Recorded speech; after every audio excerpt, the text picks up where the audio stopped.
જય ગણપતિ દાદા. આ છે ને અમારા ગણપતિ દાદા છે ને ભાઈ બટેટા ભૂંગળાનો પ્રોગ્રામ રાખવાનો હતો, એટલે ભાઈ 20-25 કિલો બટેટા લાવ્યા છે અને 120-200 જેટલું માણસ છે. આ ભૂંગળા તો જો કોથળા મોઢે ભર્યા છે, ઠેલ્યું ભર્યું છે. આજ તો બધાને ખવરાઈને હોતા કઢાઈ નાખવાના છે. ખાટું મીઠું કરવા હાટું છે ને લીંબુ પાણી નાખવાનું ચાલુ કર્યું દીધું ને આ ભાઈ તો જો લીંબુ ગળવા માંડે, જાણે તો વધારે રસ નીકળવાનો છે. જો આ મિક્સરમાં બધું કટિંગ કરવા માંડે છે, રન. હવે કેટલું કટિંગ કરવાનું હોય છે. કટિંગ કરીને ગઢી કાઢી હો રગડા જેવી ભાઈ. જો આ બધા ખાનગી મસાલા નાખવાના છે ભાઈ.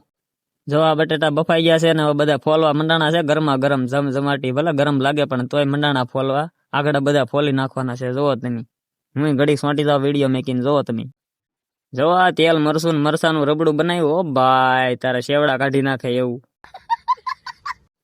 જોઈ લો, તેલ મરસાનું રબડું ભેળવાનું ચાલુ કરી દીધું. આમથી આમ સાલ્યા ઠેલ્યું છે અને ઊંધા ને સીતી હલાવવાનું ચાલુ કર્યું છે ભાઈ, એટલે બધું ભળી જાય ને થોડુંક ઘણું રહેવા દીધું, નકર તો ફૂલ તીખું થઈ જાય. કોથમરી નાખવાનું ચાલુ કરી દીધું છે, મુઠા ભરી.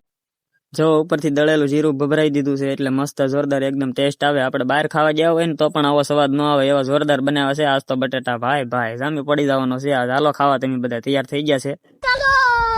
હવે અમે બહાટી બોલાવી દીધી છે બટેટા ભૂંગળા ખાવાની. હાલો તમે ખાવા. જો આ બધાએ પણ હવે પંગતમાં બેહીને હામાં બહાટી બોલાવી. ઓ ભૂંગળાની તગારું પડખે મેકી દીધું ને ભૂંગળા પડખે છે. જોઈ લો તમે બધા ખાય છે. અહીંયા જીતાભાઈ ની ખાય છે.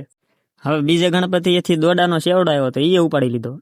હાલો હવે જય ગણપતિ બાપા. વિડીયો મજા આવ્યો હોય તો લાઈક, કોમેન્ટ ને સબસ્ક્રાઇબ કરી નાખજો. જય ગણપતિ બાપા.